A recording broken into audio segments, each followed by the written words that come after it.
Hey friends, welcome back. It's Thursday once again. Yes, it is. Making the video a little late. I had some things to do this morning and early afternoon, so I'm all done. I'm caught up with everything. Yes. Yes,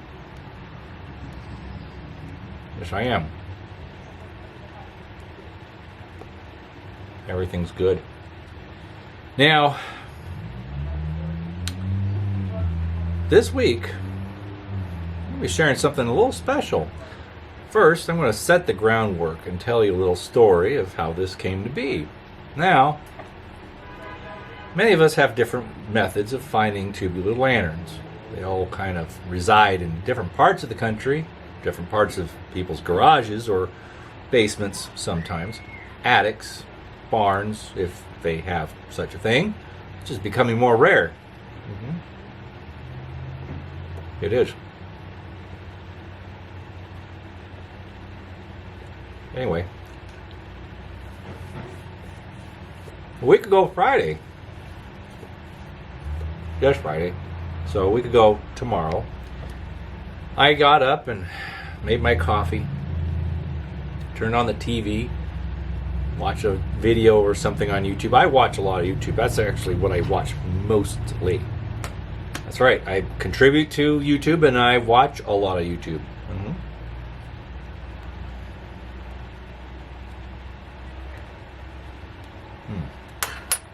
This is struggling.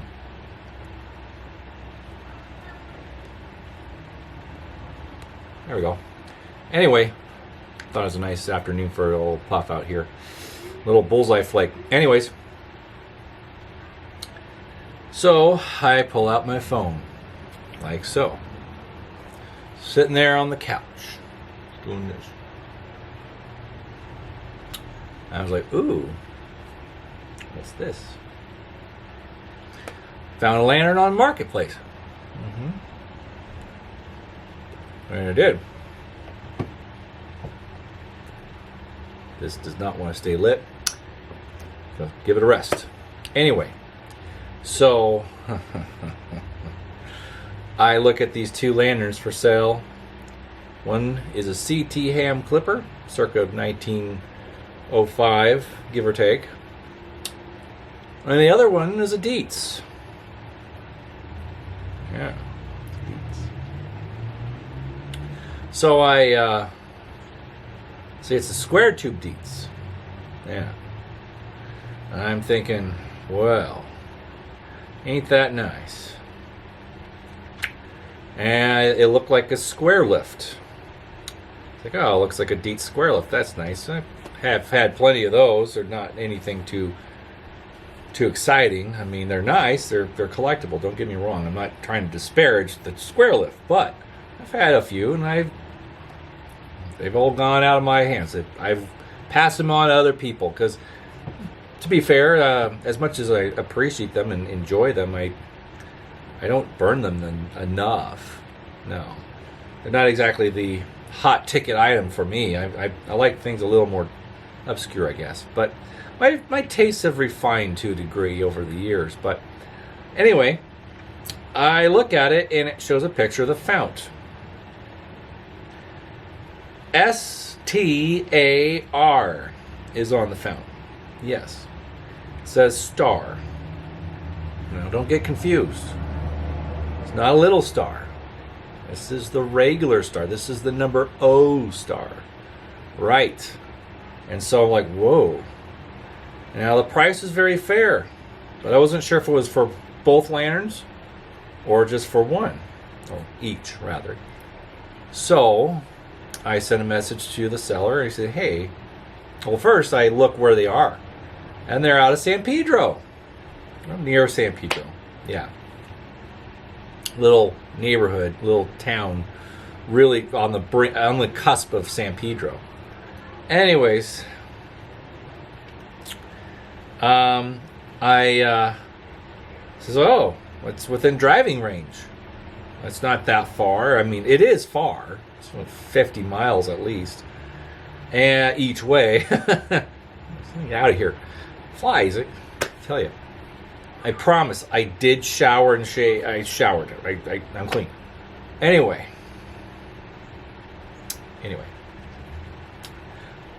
I thought, well, price is right. It's not that far. And what the heck? Why not? Might as well just go. It's got nothing to do. Might as well go. It's a good price. Stop by, get some cash, pull it out, and head out there.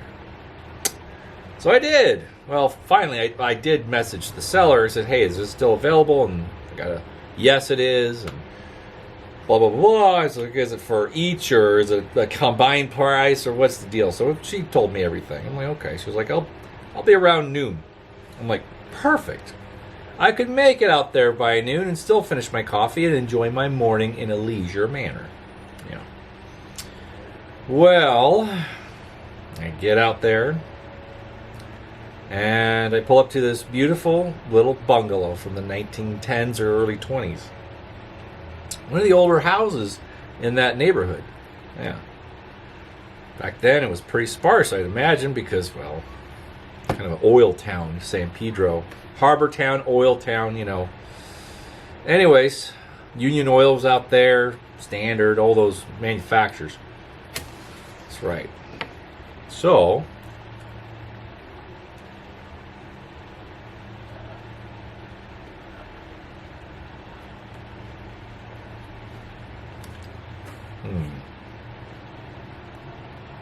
text the seller and say, hey, I'm here.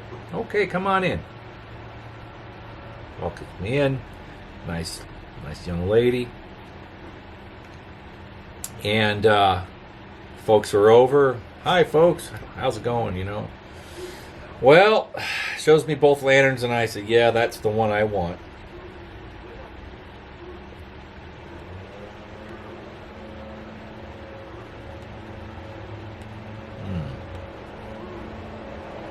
Hear that?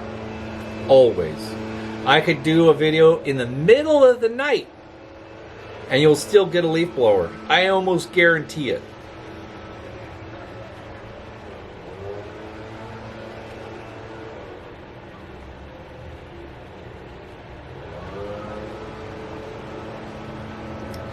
No, it's okay, because that means someone's working and making money. It's not a bad thing. I encourage it. Absolutely.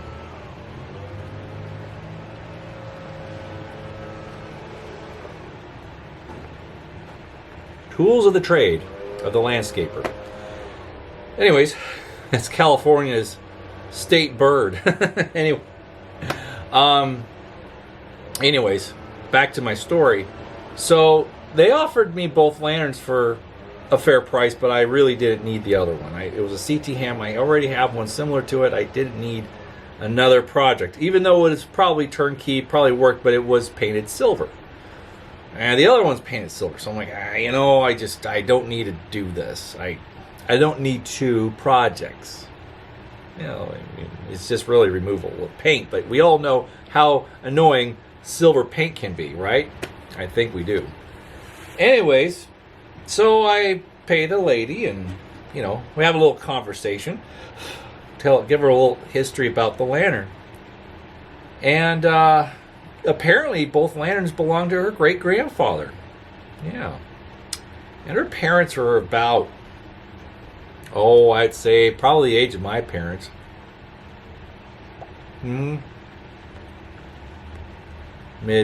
Early to mid boom, baby boom era.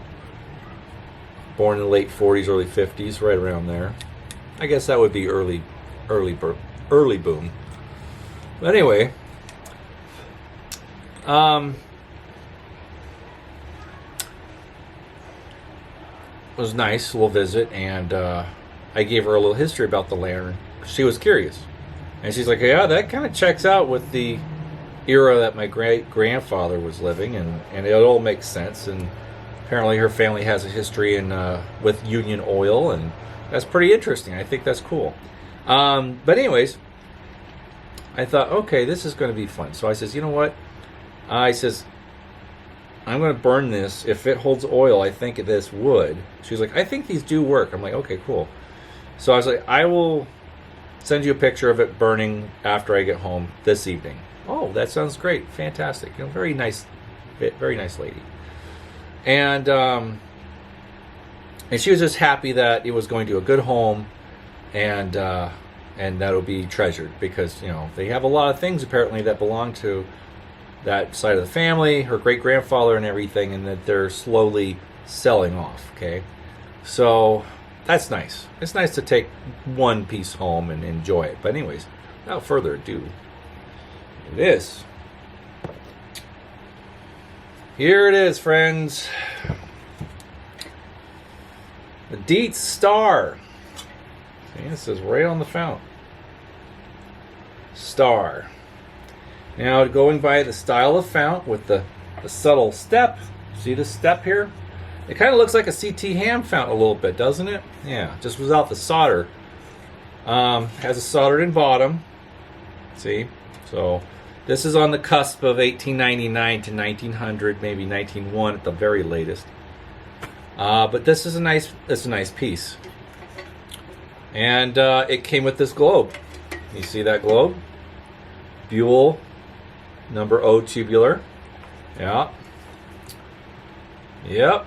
That's a nice globe, and that was definitely an enticing feature of this purchase, because those globes alone, they're not that easy to find as much anymore, and they're definitely going up in price.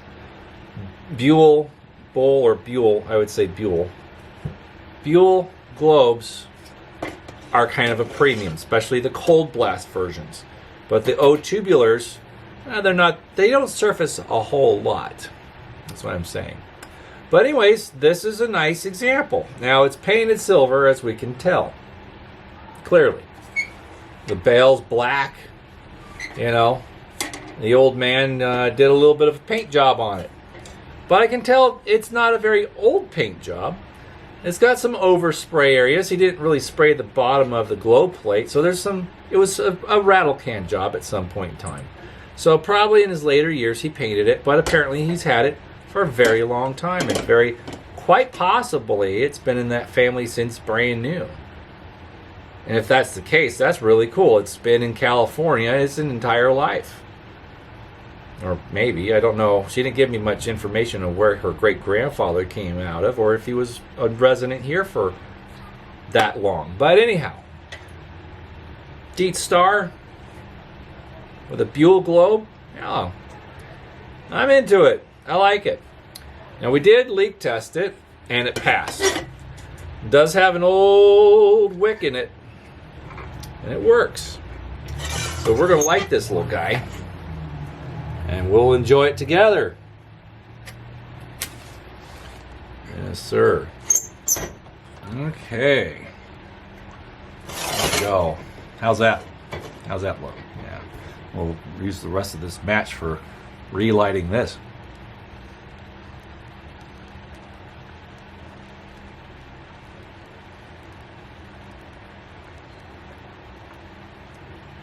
Huh. How do you figure I did that? See that? Funny. No, matches.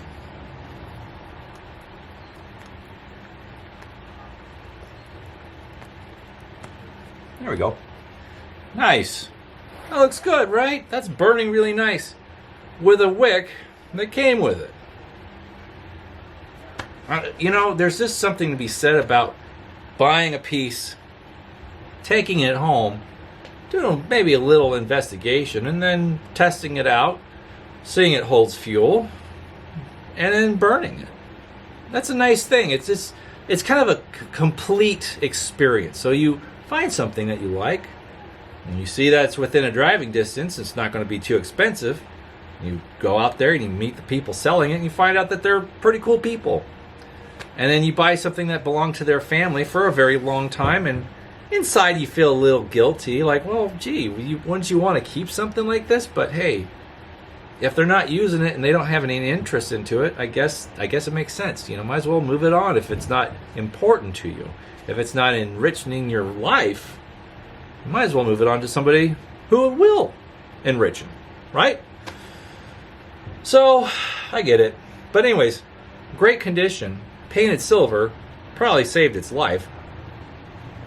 I can tell there's some dark age and maybe some surface rust underneath that paint.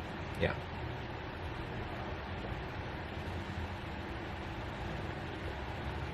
So,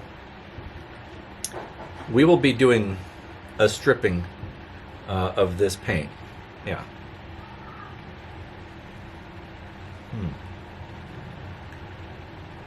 Don't smoke damp tobacco. That's my recommendation for you, because it won't stay lit.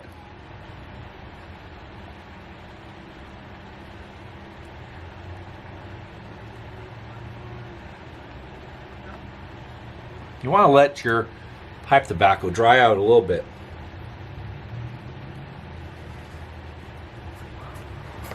Yes. Yes, you do, because it will not only not burn, not only stay lit longer, but it will also taste a little better. Let it breathe, you know. It's not a bad idea. Now, if we're talking cigars, you don't want them to be dried out. I get it. They get stale. But with pipe tobacco, whatever the case is, you do want that to be drier than not. That's my theory, and I'm sticking to it, and that's how I've enjoyed this. Anyhow, that's a nice little lantern, don't you think? Now, the Deetz Star, you're wondering, when do they start coming out?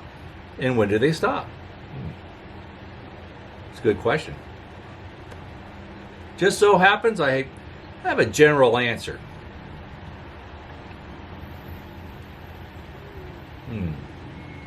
Sorry. I'm trying to get this going so it doesn't peter out so fast. Anyway. Deetz Star, I believe, dates as far back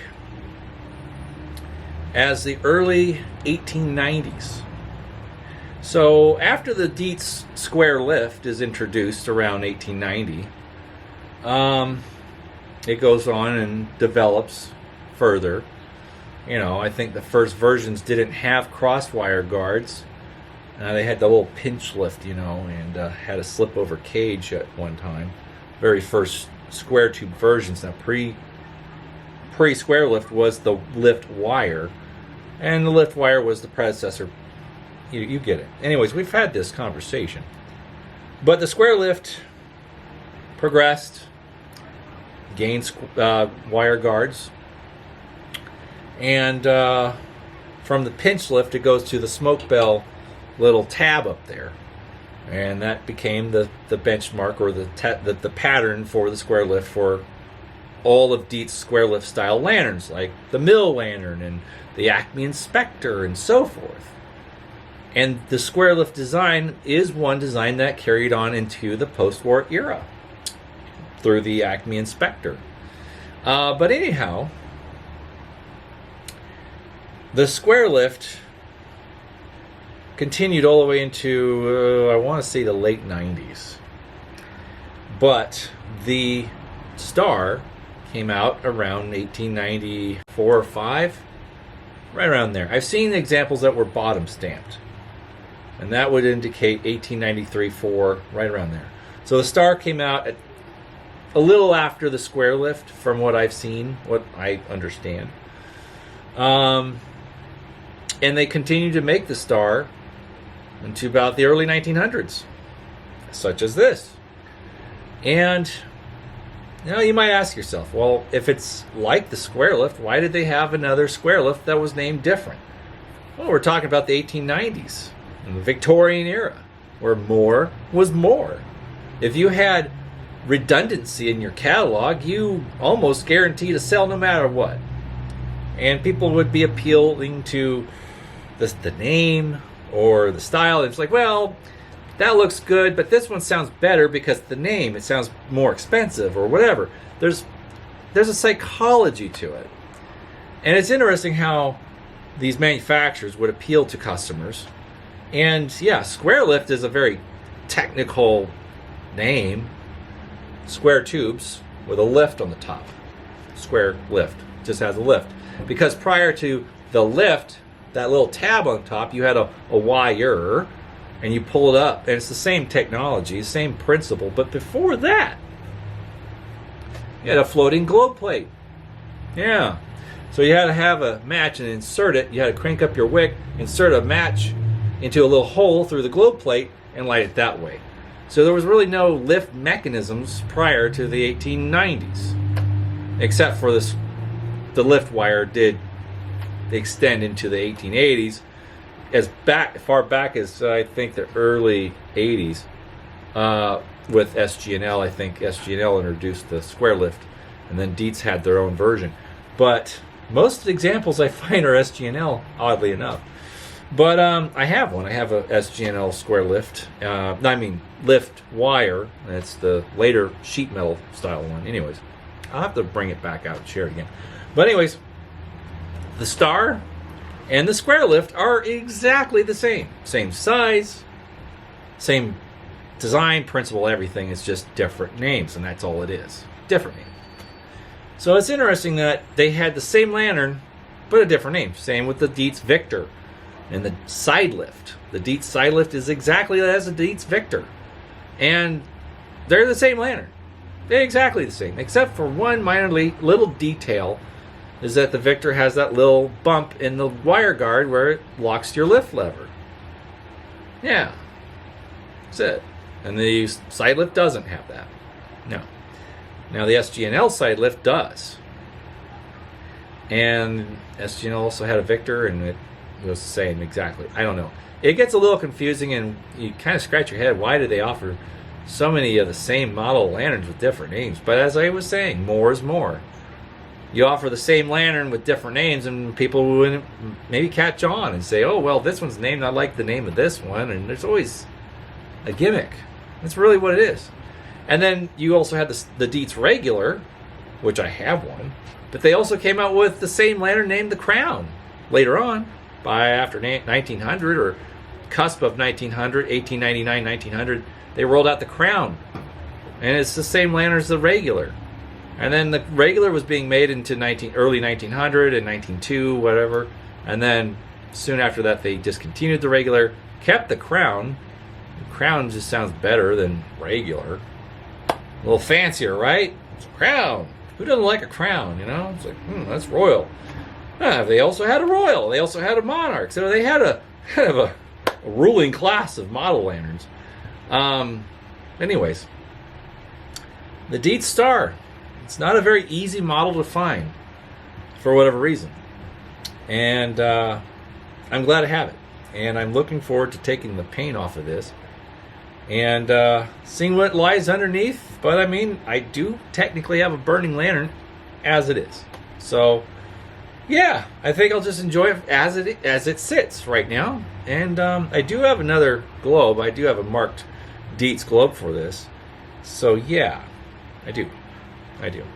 So that Buell globe will probably go into another lantern that I have that is a Buell. I might put it in my Square Tube 275 Cold Blast, which it probably would have originally come with at one point in time. But anyhow, that's cool. Well, friends, I hope you enjoyed this video this week. Always enjoy making them. It's fun stuff. Neat lantern, I know. And I got it just after I made my video last week, so had to wait a week to share it. I know. But, well, anyways, hope you guys are enjoying the season. You probably have more of it where you're at than I. It's actually in the 90s right now, and it's warm and uncomfortable.